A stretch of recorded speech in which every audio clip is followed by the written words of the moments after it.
நாம் அரசியலுக்கு வந்ததிலிருந்தே நம்மளை பற்றி நிறைய சில வதந்திகள், அந்த டீம் இந்த டீம் அப்படிலாம் சொல்லிக்கிட்டு இருக்காங்க இல்லையா.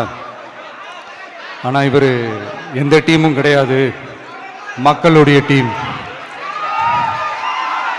பீப்புள்ஸ் டீம் அப்படின்னு எல்லாருக்கும் தெரிஞ்சதுக்கப்புறம் வேற என்ன அவதூறு பரப்பலாம் இவர் மேலே அப்படின்ட்டு ட்ரை பண்ணி எல்லாமே அவங்களுக்கு ஒர்க் அவுட் ஆகலை. ஸோ கடைசியில் என்ன தான் இந்த விஜயை பண்ணலாம் அப்படின்னு நினைக்கும் போது தான் இந்த கூட்டணி அந்த கூட்டணிலாம் சேர போகிறாரு அப்படின்ட்டு ஒரு பொய்யான ஒரு பிரச்சாரத்தை பண்ணிக்கிட்டு இருந்தாங்க. இந்த நியூஸ் எல்லாம் கேட்டு நீங்கள் கொஞ்சம் கன்ஃபியூஸ் ஆகிருப்பீங்க.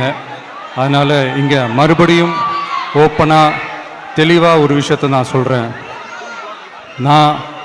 நாங்கள் எப்பவுமே மதச்சார்பற்ற கொள்கைன்றதில், அந்த ஸ்டாண்ட்லேயோ, மதச்சார்பற்ற சமூக நீதி என்ற அந்த நிலைப்பாட்டிலேயோ எப்பவுமே சமரசம் வச்சுக்கவே மாட்டோம். நம்மளுடைய தலைமையில தான் ஆட்சி அப்படின்றதுல எப்பவுமே உறுதியாக இருக்கிறோம். நம்மளுடைய முதல் மாநாட்டில் கூட நான் சொன்ன மாதிரி அரசியலில் யாருக்காகவும் எதுக்காகவும் எந்த விதமான ஒரு சமரசமும் நாம் வச்சுக்க போகிறதே எல்லாம் அந்த பேச்சுவார்த்தையே கிடையாது. சரிங்களா? அதனால் யார் என்ன அவதூறு பரப்புனாலும் தயவு செஞ்சு அதை நம்பாதீங்க. எல்லாம் வல்ல இறைவனின் அருளால் நாம் நினைச்ச டார்கெட்டை நம்மளால நிச்சயமா அடைய முடியும்.